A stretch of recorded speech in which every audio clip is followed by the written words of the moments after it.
모임 시작하도록 할게요. 기도하겠습니다. 하나님 감사합니다. 추운 날씨 가운데에도 따뜻한 하나님을 느낄 수 있도록 오늘 말씀 가운데 하나님의 사랑이 느껴질 수 있도록 도와주시옵소서.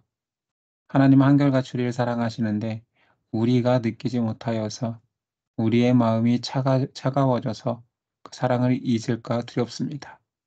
다시 주님의 말씀을 대할 때 우리 안에 하나님을 향한 사랑들이 다시 따뜻해지고 뜨거워질 수 있도록 도와주시옵소서.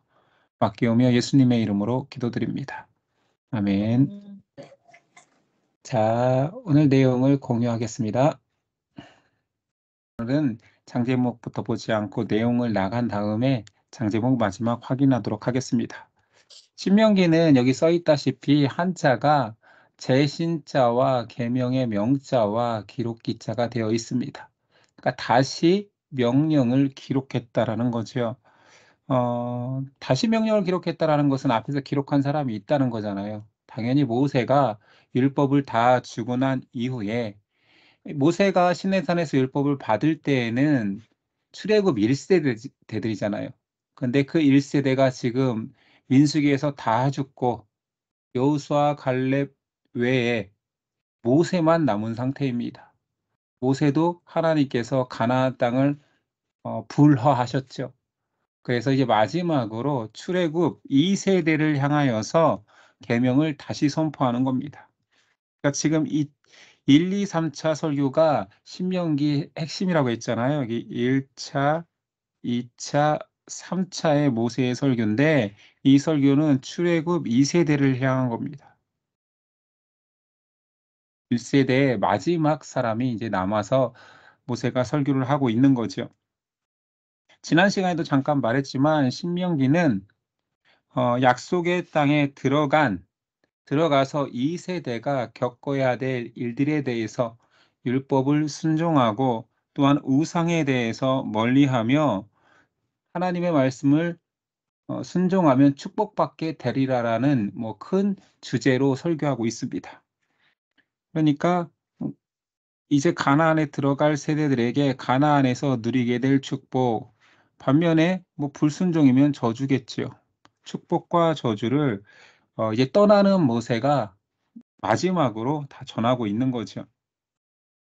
그래서 우리가 장제목에 보면 모세의 설교단에 선 모세가 이 신명기 모습의 전체의 그림이에요.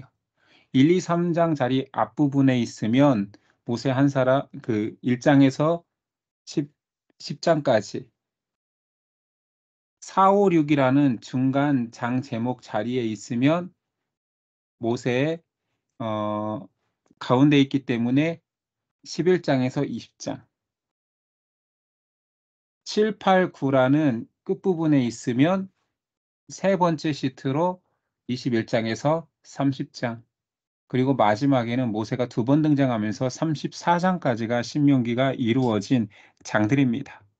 그래서 모세의 1, 2, 3차 설교 중심으로 신명기가 돌아갈 텐데 한번 볼까요? 신명기의 구성 내용은 시트도 그렇고 전체적인 내용도 신명기 다시 계명을 선포하는 모세의 모습을 설교 양식으로 우리가 이해하면 될 것 같아요. 1차 설교는 출애굽 이후부터 이스라엘 이끄신 하나님의 사랑을 다시 기억하는 어찌 보면 과거를 위주로 설교하고 있다고 보면 됩니다. 2차 설교는 지금 너희가 가지고 있는 이 율법을 지켜라라는 주제가 율법인 거지. 이것은 역사를 기억하라. 이건 율법을 명심하라. 이 정도 말할 수 있겠네요. 3차 설교는 모세가 진짜로 이제 이스라엘 백성에게서 떠나면서 축복하는 내용인 거죠. 그러니 이제 가나안 땅에서 있었 일에 대한 축복 또는 그곳에서 우상에게 넘어가지 마라. 그러면 저주다라는 내용을 담고 있는 것입니다. 자, 이 그림 한 장이 사실 신명기 전체의 느낌이겠죠. 이 십계명 두 돌판을 들고 있으니까 사실은 시내산에서의 모습 같기도 하지만 어, 상징적이라 할 수 있는 거죠. 모세가 다 모아놓고 이 율법을 지키면 너희가 축복받을 거야. 장소는 아직 모세가 가나안 땅에 못 들어가니까 요단강을 못 건넌 상태겠죠. 그래서 모압 평지입니다. 민수기가 끝나는 지점이 모압 평지인데 이곳에서 모세가 가나안 백성을 이제 다 들어가기 전에 모아놓고 모압 평지에서 설교하는 내용이라고 볼 수 있는 거지요. 모압 평지는 또는 아라바 광야라고도 성경에 쓰여 있습니다. 1절. 이는 모세가 요단 저쪽, 이 저쪽은 동편이겠죠. 이게 동편이라는 얘기죠. 요단 서편은 가나안이니까 숲 맞은편에 아라바 광야 곧 바란과 도벨과 라반과 하세롯과 디다합 사이에서 이스라엘 무리에게 선포한 말씀이라. 그래서 신명기가 이제 첫 번째 설교가 시작되는 것입니다. 기간은 출애굽 이후에 광야 40년을 지내는 그 40년째 해에 거의 끝나가는 11월 1일이에요. 3절에 보니 써 있지요. 40째 해 40년 11째 달 그 달 첫째 날에 모세가 이스라엘 자손에게 여호와께서 그들을 위하여 자기에게 주신 명령을 다 알렸으나 외우기 쉽죠.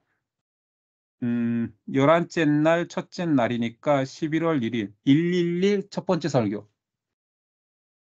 그리고 년수는 기억날 거 아니에요. 광야 40년 그리고 이제 모세가 끝나고 퇴장하는 거니까 꽉 찬 40년.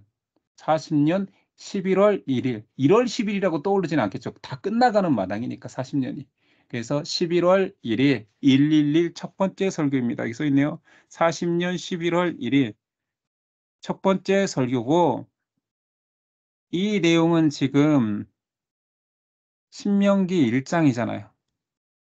그리고 모세가 죽었다라고 나오는 것은 신명기 마지막 장입니다.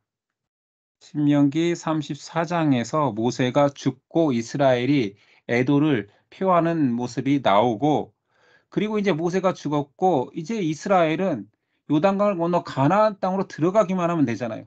그 장면은 나오지 않습니다. 신명기. 요단강을 건너는 장면은 그 다음 리더인 모세 오경 다음에 여호수아잖아요. 성경의 여호수아 3장에서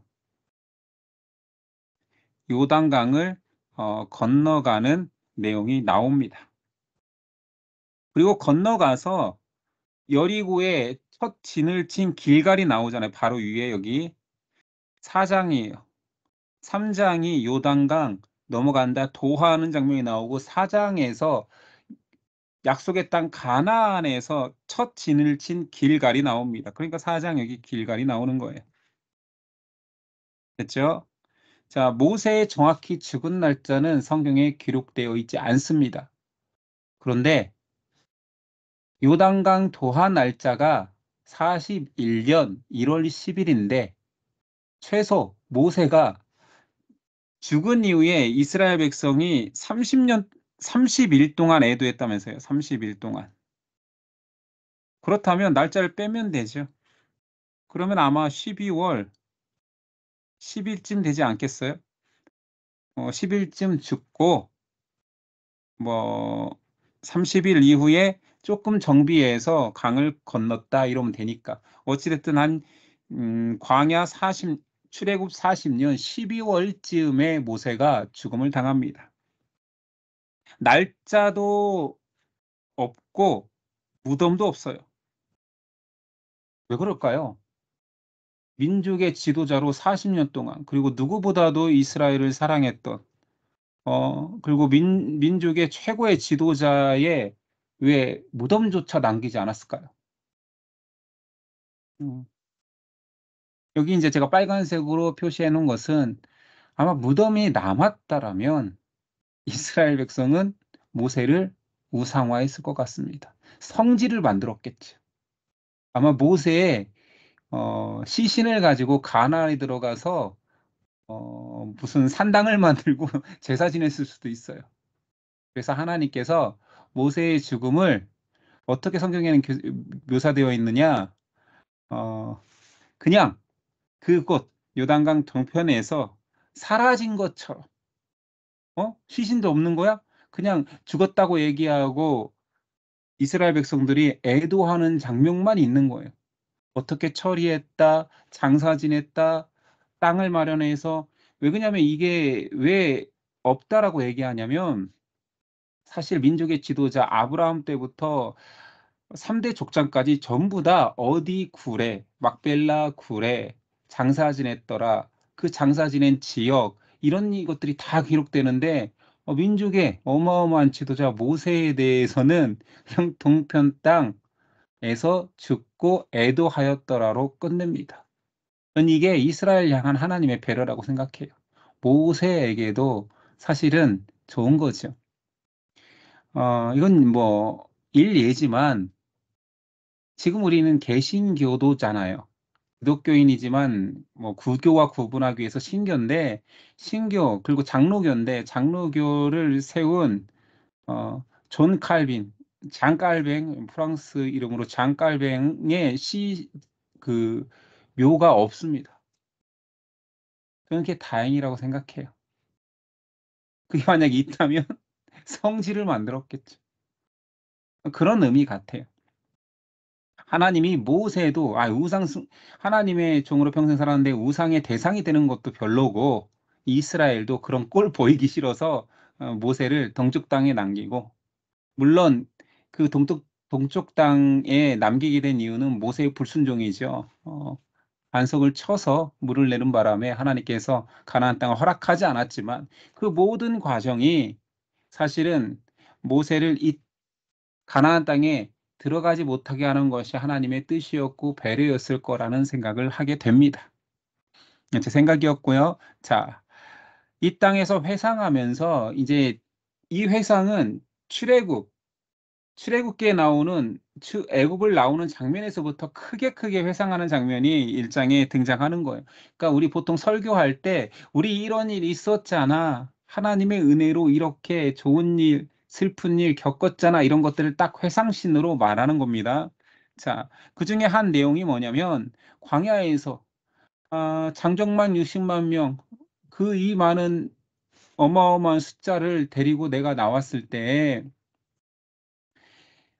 나 정신 하나도 없었다. 힘들었다. 그런데 그때 장인의 충고로 인해서 이거 출애굽기에 다 기억나죠? 우리가 장들을 세웠잖아.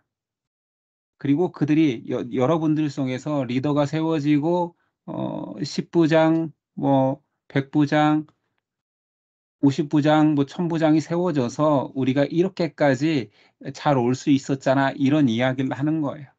한번 볼까요? 13절 이하. 너희의 각 지파에서 지혜와 지식이 있는 인정받는 자들을 택하라. 내가 그들을 세워 너희 수령을 삼으리라 한즉 너희가 내게 대답하여 이르기를 당신의 말씀대로 하는 것이 좋다 하기에 내가 너희 지파의 수령으로 지혜가 있고 인정받는 자들을 취하여 너희의 수령을 삼되 곧 각 지파를 따라 천부장과 백부장과 50부장과 10부장과 조장을 삼고 내가 그때에 너희의 재판장들에게 명하여 이르기를 너희가 너희의 형제 중에서 송사를 들을 때 쌍방간에 공정히 판결할 것이며 그들 중에 있는 타국인에게도 그리할 것이라. 이렇게 우리가 질서가 세워지고 왔었잖아. 그리고 큰 사건 하나를 언급하는 거죠. 우리가 이제 약속의 땅에 들어가기 직전에 우리도 떨리고 어떻게 할지 모를 때 하나님께서 그러면 정탐꾼 보내는 것을 허락하여서 12정탐꾼 보냈었잖아. 장소는 가데스 바네아, 바람 광야 가데스 바네아. 기억나시죠? 이 내용을 또 회상하는 것입니다. 22절이야. 너희가 다 내 앞으로 나와 말하기를. 자, 여기서는 사람들이 요청한 것처럼 너희가 다 내 앞에 나가기를. 그러나 우리 민수기에서 배웠습니다. 여호와의 명령을 따라. 뭐 이것이 뭐 그렇게 국수적인 차이지만 어찌됐든 이런 차이가 있죠. 신명기에서는 사람들이 요청한 걸로 표현되어 있습니다. 우리가 사람을 우리보다 먼저 보내어 우리를 위하여 그 땅을 정탐하고 어느 길로 올라가야 할 것과 어느 성읍으로 들어가야 할 것을 우리에게 알리게 하자 하기에 내가 그 말을 좋게 여겨. 여기도 꼭 사람들 의견을 받아들인 것처럼 표현되어 있죠. 너희 중 각 지파에서 한 사람씩 12를 택하매 민수기에는 하나님의 명령에 따라 12정탐꾼을 보냈습니다. 문제는 보낸 게 문제가 아니라 부정적 보고, 하나님이 주신 땅에 대해서 가지 말자라는 보고가 압도적이었죠. 10명의 부정적 보고가 있었습니다. 34절이야 여호와께서 너희의 말소리를 들으시고 노하사, 이거는 뭐 부정적 보고를 말한 거죠.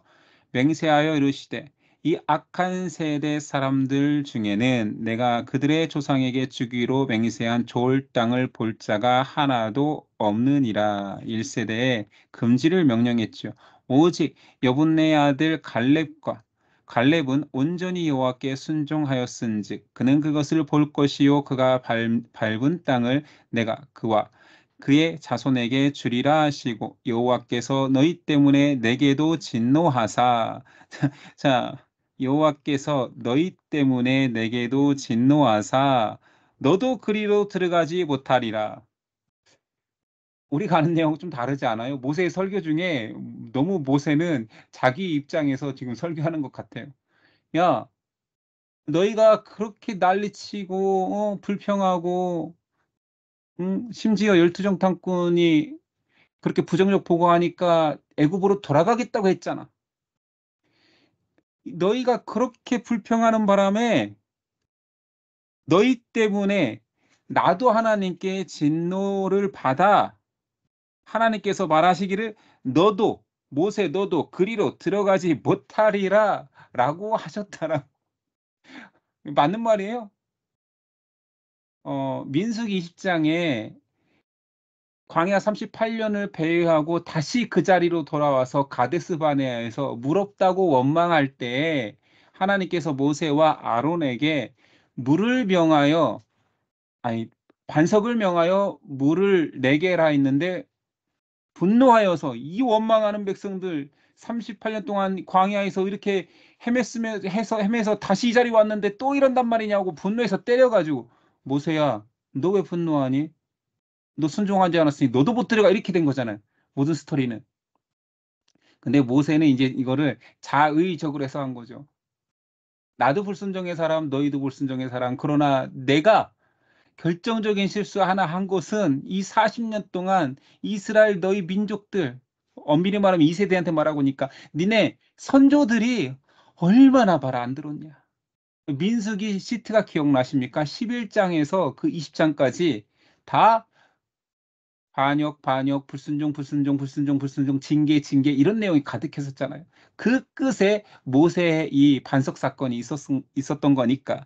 그래서 이거를 이제 설교 중이니까 이런 자의적 해석이 가능한 거죠. 틀렸다기보다는 모세의 심정이 담긴 거예요. 내가 너희 때문에 나도 못 들어갔어. 뭐 이런 거잖아요.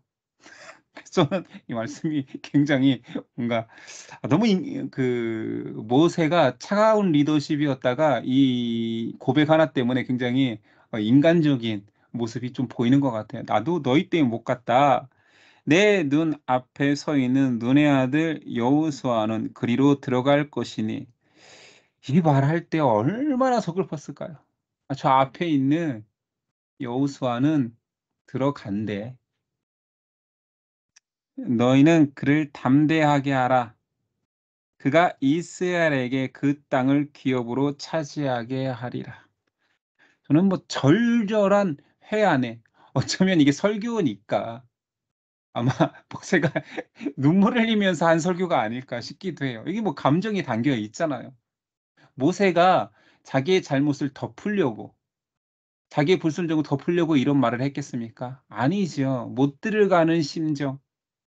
그리고 1세대 자신과 함께 나왔고 자신과 함께 광야에서 고생했던 모든 사람들을 이제 다 보내고 나서 노후에 그 마지막 모세의 그 심정이 담긴 표현 같아요. 이걸 가지고 아유 모세가 뭐 자기 잘못을 감추었네 이런 생각은 안 했으면 좋겠습니다. 그냥 절절한 모세의 인간적 마음이 드러난 것 같습니다. 자, 2장은 장제목 그림에서는 모세의 등 뒤에 롯에 관한 명령이라고 되어 있는데 이것은 뭐냐면 하나님께서 자, 가나안 땅으로 가는 여정 속에서 우리가 전쟁을 치렀잖아. 요단 동편 땅으로 우리는 돌아서 들어갔는데 그곳에서 이게 참 큰 사건이잖아요. 하나님께서 허락한 이방인 땅도 있고 하나님께서 절대로 침범하지 말라고 했던 땅도 있어. 그 이야기를 하는 것입니다. 2장 장제목이 롯에 관한 명령, 롯 자손에 관한 명령이기 때문에 이렇게 타이틀이 된 거지 사실은 침범하지 말라고 한 것은 롯만 있었던 것이 아니라 여기 보다시피 에서 자손도 침범하지 말라고 했고요. 롯 자손도 침범하지 말라고 했습니다. 지도로 보면 이런 거죠. 에서의 별명이 에돔이었고 얘가 에서의 후손의 땅이잖아요. 에돔을 돌아 들어가게 했죠. 그리고 여기 암몬과 모압이 바로 아브라함과 함께 창세기 12장에서 본토 친척 아비집을 떠나 약속의 땅으로 같이 갔던 그 롯입니다. 롯의 두 아들이 모압과 암몬 선조가 되었잖아요. 그렇죠? 그래서 여기는 이삭의 두 아들 에서와 야곱이고 야곱이 지금 이스라엘이 되었으니 여기 형제 국가죠. 하나님께서 에서도 축복하겠다라고 했었고 에서에게도 땅을 허락하겠다라 그랬어요. 그러니까 이스라엘이라고 해서 에서 땅까지 침범하면 안 됩니다. 그러니 여기는 돌아가라 전쟁하지 마라 이 땅은 너한테 허락하지 않았다가 된 거죠. 롯도 아브라함과 함께 떠났고 하나님께서 아브라함에게 창세기 13장에서 택하라 했을 때 롯이 좋은 곳을 택하고 뭐 그 이후에 소돔과 고모라 사건도 있었지만 어쨌든 하나님께서 믿음을 따라 자기 고향을 떠난 롯의 후손도 축복하는 거예요. 그러니 이스라엘이라고 하지만 침범하면 안 된다라고 명령하시는 거죠. 한번 읽어볼게요. 에서 자손과 다투지 말라. 4, 5절. 너는 또 백성에게 명령하여 이르기를 너희는 세일에 거주하는 너희 동족 에서의 자손이 동족이라고 표현했잖아요. 그렇죠?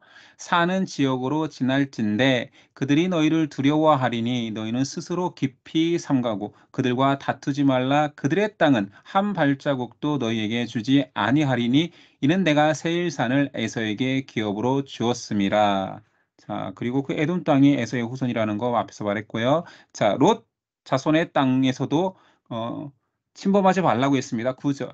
여호와께서 내게 이르시되 모압을 롯의 아들이 선조가 된 모압 땅도 괴롭히지 말라. 그와 싸우지도 말라. 그 땅을 내가 내게 기업으로 주지 아니하였으니 이는 내가 롯 자손에게 아르를 기업으로 주었음이라. 암몬 땅도 똑같은 말씀이 나오는 거죠.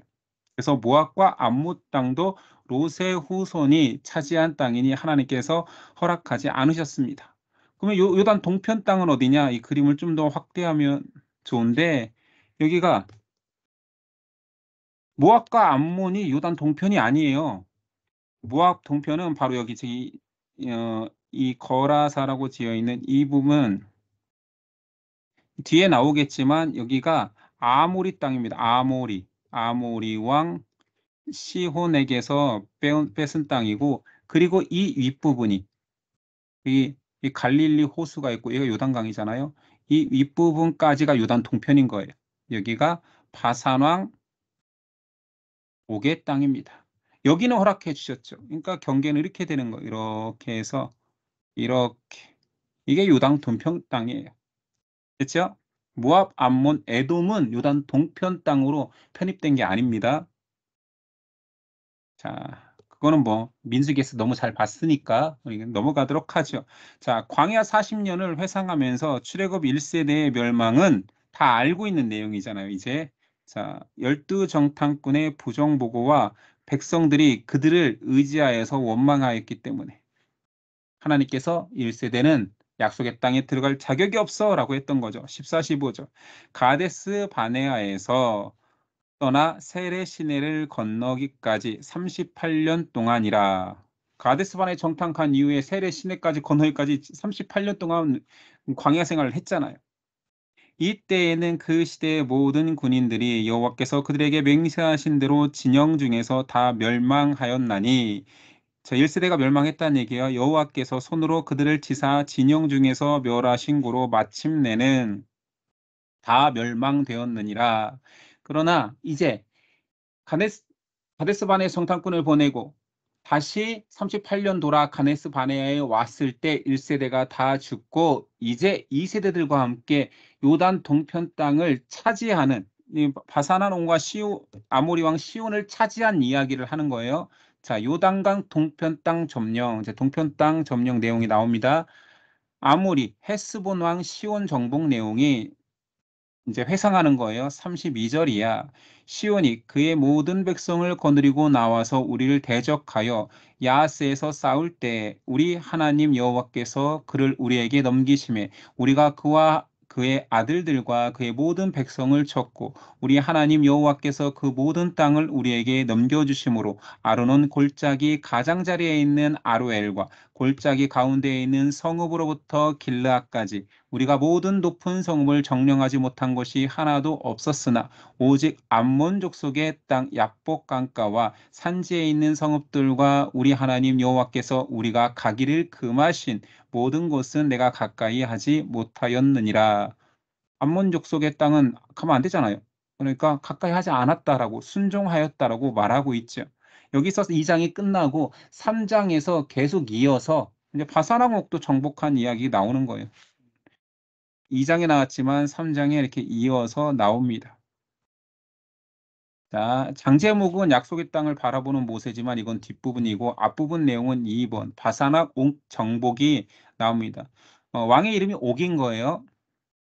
자, 8절 이하입니다. 그때 우리가 요단강 이쪽 땅을 아르논 골짜기로부터 헤르몬 산에까지 아모리 족속의 두 왕에게서 빼앗았으니 헤르몬 산을 시돈 사람은 시련이라 부르고 아모리 족속은 스날이라고 불렀느니라. 우리가 빼앗은 것은 평원의 모든 성읍과 길르앗 온 땅과 바산의 온 땅 곧 옥의 나라 바산의 성읍 살르가와 에드레이까지이니라. 르바임 족속의 남은 자는 바산왕 옥분이었으며 그의 침상은 철 침상이라 아직도 암몬 족속의 라빠에 있지 아니하냐. 그것을 사람의 보통 규빗으로 재면 그 길이가 9규빗이요 너비가 4규빗이니라. 바산왕 옥의 침상까지 이야기할 정도로 충격적이었나 봐요. 그가 어마어마한 거인이어서 아이 우리는 정말 그를 이길 힘이 없었어. 그는 그의 침상을 나중에 우리가 점령하고 보니 철로 만들었던데? 이게 참 역사를 좋아하는 사람들은 이게 말이 되냐고 할 수도 있어요. 철 침상. 지금 저기는 어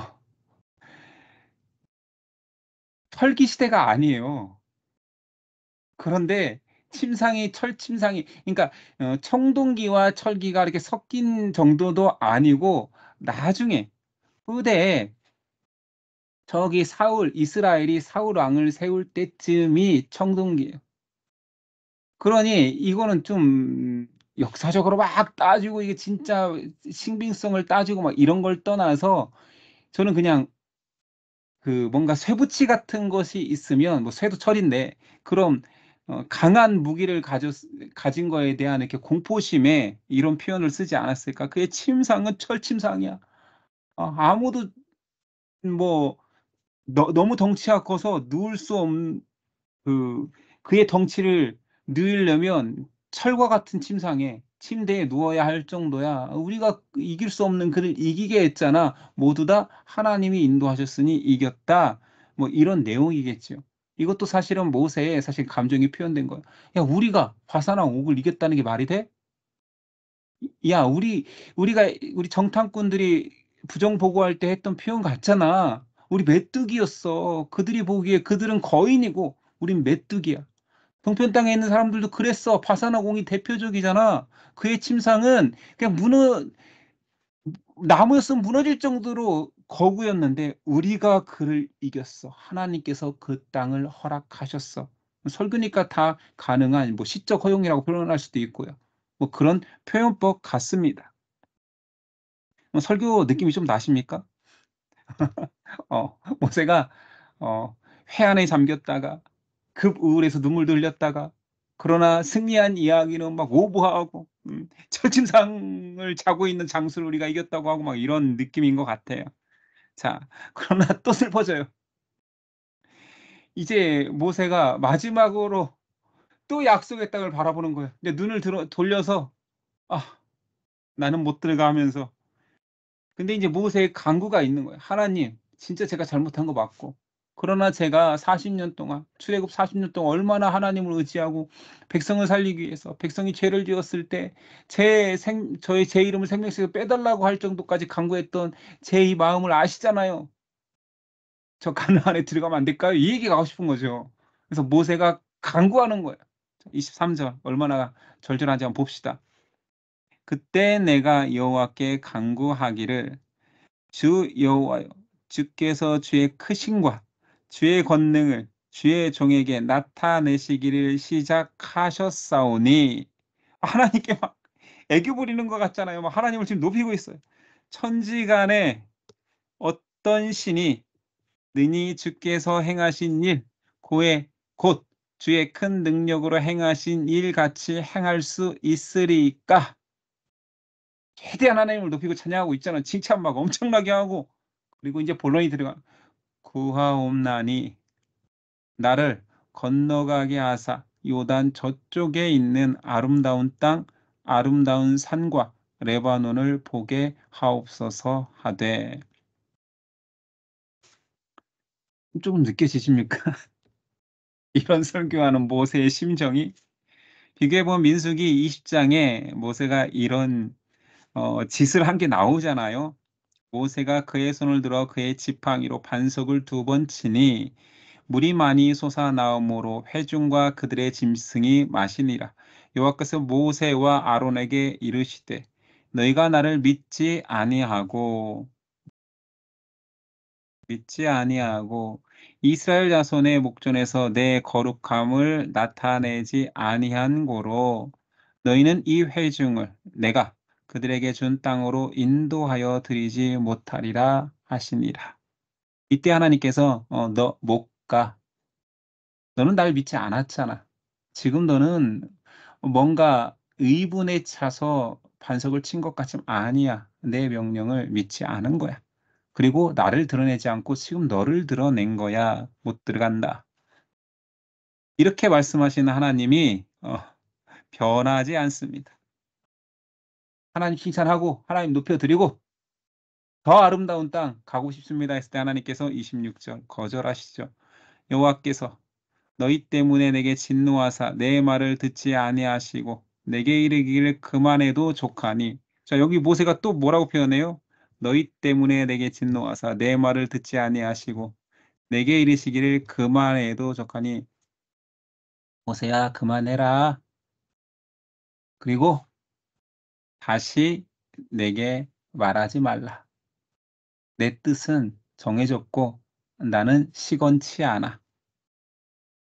너는 비스가산 꼭대기에 올라가서 하나님 좀 잔인한 모습이 좀 나옵니다. "자 모세야 그만해라. 자 올라가. 산 꼭대기 한번 올라가 봐. 어 눈을 들어 동서남북을 바라고 내 눈으로 그 땅을 바라보라. 너는 이 요단을 건너지 못할 것임이니라. 너는 여호수아에게 명령하고 그를 담대하게 하며 그를 강하게 하라. 그는 이 백성을 거느리고 건너가서 내가 볼 땅을 그들이 기업으로 얻게 하리라 하셨느니라." 어, "너 못 가. 안 돼. 다시 말하지 마. 가고 싶어? 저 높이 올라가 봐. 그리고 눈을 들어 바라봐." 근데 사실은 이것은 모세를 비꾸기 위한 것도 아니고 하나님이 얼마나 말씀 앞에서 신실하게 이루시는지. 못 간다면 못 가는 겁니다. 준다면 주는 것입니다. "너 눈을 들어 동서남북을 바라보라. 그 땅이 허락된 땅이다를 언제 약속했느냐? 아브라함 때 약속한 거예요. 아브라함이 고향을 떠나서 하나님이 가라는 곳으로 갔잖아요. 그가 어딘지도 몰랐어요. 가나안으로 가라 그런 거 아니었습니다. 그냥 "가. 렛츠 고." 했을 때 그냥 떠난 거예요. 목숨을 걸고 떠났을 때 가나안에 도착했을 때 벌써 선조 아브라함이 그 땅을 밟았잖아요.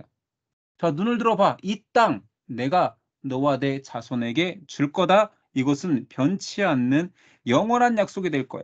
한번 볼까요? 아브라함 내용 한번 봅니다.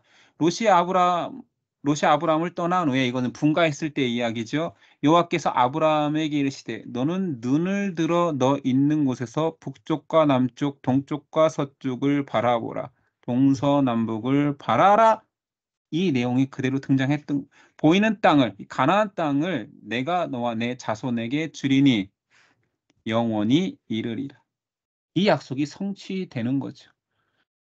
야곱에게도 이 약속은 한번 선포해 준 적이 있습니다. 창세기 28장이죠. 내 자손이 땅에 티끌같이 되어 내가 서쪽과 동쪽과 북쪽과 남쪽으로 퍼져갈지며 땅의 모든 족속이 내 자손으로 말미암아 복을 받으리라. 그러나 모세는 안타깝게도 바라만 보고 들어가지는 못합니다. 그래서 모세가 사실은 가나안에 입성을 해야 뭔가 그림이 되잖아요. 하나님께서 왜 모세를 꼭 반석을 쳤다는 이유만은 아닌 것 같은 느낌이 저도 들고 독자들도 들고 신학자들도 들고 2000년 동안 들었던가 봐요. 그래서 주석책에 보면 이 의문을 갖는 사람들이 되게 많고 뭔가 합리적인 해석을 하고 싶어 하는 신학자들이 굉장히 많습니다. 자, 여러분 잠깐 시간을 드릴게. 왜? 우리 한번 토론해 봅시다. 물론 천국 가서 하나님께 물어보면 다 알고 모세를 만나서 물어보면 되겠지만 모세도 이유 모를 수도 있어요. 하나님께 물어보면 되겠지만 왜 모세가 약속의 땅 가나안에 못 들어갔을까요? 불순종해서 그 한 번의 사건 때문에. 그러면 가나안 땅을 허락받은 출애굽 2세대들은 지금 모세가 죽은 이후에 이제 강을 건너 들어가는 사람들은 순종의 백성들입니까? 그 땅에 들어가 순종했어요? 모세도 못 들어갈 정도의 순종을 요구하면 가나안에 들어갈 수 있는 이스라엘 백성 누가 있어요? 여호수아하고 갈렙만 두 명만 들어가면 제가 이해가 돼요. 순종의 백성 두 명만 딱 들어가는 거예요. 근데 그게 아니잖아요. 모세가 진짜 이제 모세 항변 내보자고요. 모세 이렇게까지 안타깝게 마지막까지 울면서 하나님 나 가고 싶어요 하는데 너 말도 꺼내지 마. 이게 그 정도로 잘못한 거예요? 제가 하나님께 따지는 게 아니라 우리가 토론해 보자라는 거죠. 그래서 신학자들은 뭐라고 하느냐? 자, 실제적인 이유는 앞에서도 잠깐 언급했습니다. 실제적 이유가 있을 것이다. 모세가 늙기도 했지만 곧 죽을 텐데 그 땅에 들어가서 그의 묘지와 그의 모든 행적이 우상화될 수 있을 걸 염려했기 때문에 동쪽 땅에 남겨놨다라는 거. 이건 실제적 그냥 이유로 바라는 것은 모세의 우상화. 그래서 무덤도 없고. 자, 이게 실제적 이유라면 우리 실제적인 걸 원하지 않잖아요. 아유, 안 그럴 수도 있었는데. 그리고 모세가 가나안 땅 밟고 다시 동편으로 돌아갈 수도 있는 거잖아요. 그렇게까지 하셨냐 해줘야 했냐는 거죠. 저 노인네 발 한번 밟게 하면 되는 걸. 우상화 되기 전에 뭐 다른 지역으로 떠날 수도 있는 거. 아니 처갓집 있는 저기 광야로 다시 돌아갈 수도 있는 건데. 이거는 뭐 실제적 이유는 어찌됐든 우상화의 염려가 있다. 자, 그러면 영적인 이유는 뭘까? 영적 이유. 우리가 궁금한 이거죠. 영적 이유는 뭘까? 신학자들 고민을 많이 한 것 같아요. 말을 만들려고 한 것도 같고. 모세는 하나님께 율법을 받은 자입니다. 율법을 모세가 가르치고 기억나게 하고 또 선포하고 선포하고 마지막 고별 설교까지 신명기라는 책에 기록할 정도 3번을 또 율법을 강조하고 순종해야지 복 받는다. 율법에서 떠나면 저주다를 막 선포했던 모세만큼 율법을 잘 지킨 사람은 없었을 거예요. 그쵸? 모세는 율법의 선포자이면서 대언자이면서 율법의 실천자예요. 자, 모세로 대변되는 율법을 지킴으로 영적이라고 했죠. 요단강 건너서 하나님 만나러 찬송 가는 거 있잖아요. 하나님의 나라 천국을 상징하는 곳이 요단강 건너 천국 가나안 땅인데, 자, 율법을 지킨 거의 대명사인 모세가 율법을 지킴으로 가나안 하나님의 땅에 들어가는 것이 하나님 복음에 합당하지 않은 거예요. 누가 들어갔다고요?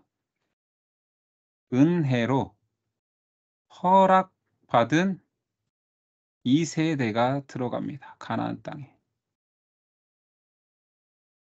모세의 죽음은 율법과 복음을 또 한 번 증거하는 거예요. 율법으로는 의인이 없나니. 율법의 수혜자라 할지라도, 율법의 수여자라 할지라도, 율법의 지킴이라 할지라도 율법으로 하나님의 나라에 들어가는 사람은 없다. 모세야, 여기까지가 네 사명이야. 네가 못 들어가야 복음이 설명돼. 신학자들은 이렇게 말하는데 어떻게 여러분들 좀 설득이 됩니까? 설득이 되면 다행이고요. 전 여전히 인간적으로 그래도 한 발 더 넣어주시지. 이 감정이 커서 너무 안쓰러운 거예요, 모세가. 왜냐면 저도 이 감정이 좀 되나 봐요. 하나님의 종으로 리더로 평생 살다가 저만 천국 못 가면 어떡해요. 뭐 그럴 일은 없겠지만 저는 뭐 복음의 세대고 십자가를 뭐 믿으니까.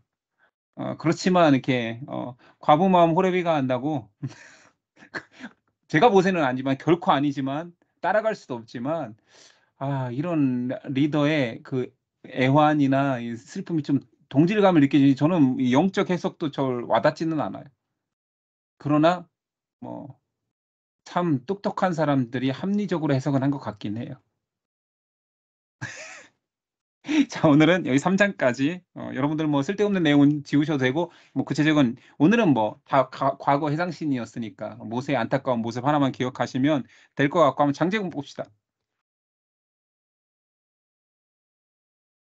자, 신명기 모세가 설교하는 장면 제일 앞에 1, 2, 3장 자리에 있으면 1장에서 10장까지. 두 번째 중간 자리죠. 중간 자리에서 설교하고 있으면 11장에서 20장입니다. 당연히 이제 모세가 앞쪽에 설교를 해야 돼요. 세 번째 자리에서 설교하고 있으면 21장에서 30장이고요. 네 번째 모세가 2명 설교단에 여기 이제 하나가 있으니까 이걸 기억해야 여긴 설교단까지는 없죠. 모세가 이제 마지막에 바라보는 거니까. 자, 여기가 34장으로 끝입니다. 자, 오늘 1, 2, 3장을 한번 봅시다. 장제목은 뭐 내용이 충분히 이해가 되니까 이해가 될 거예요. 자, 1차 설교 장면을 그냥 떠올리면 되는 거예요. 장제목은 그냥 1차 설교예요. 2차 설교는 이 자리입니다. 4장 자리. 자, 1차 설교 시작인데 설교의 내용이 과거 회상신. 자, 롯의 자손에게 침범하지 마라. 요단 동편 땅에 롯, 모압과 암몬 침범하지 마. 이거 그리고 에서의 후손인 에돔도 안 돼. 명령인 거죠. 침범하지 말아야 할 곳들 새 땅이 등장하고 있죠.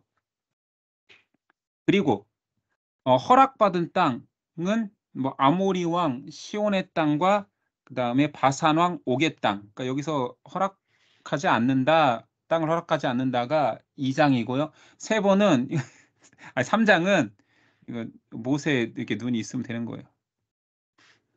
바라보기만 해라. 가나안 땅을. 이땐 간구하고 하나님 가면 안 될까요? 아니야. 비스가산 꼭대기 올라가서 너는 쳐다만 봐. 자세히 보고 싶으면 여기 망원경 봐라. 눈 보기만 해. 이게 이제 3장 내용인 거죠. 모세의 간구와 허락하지 않음, 약속을 땅을 바라보기만 하는 모세가 3장 내용이었습니다.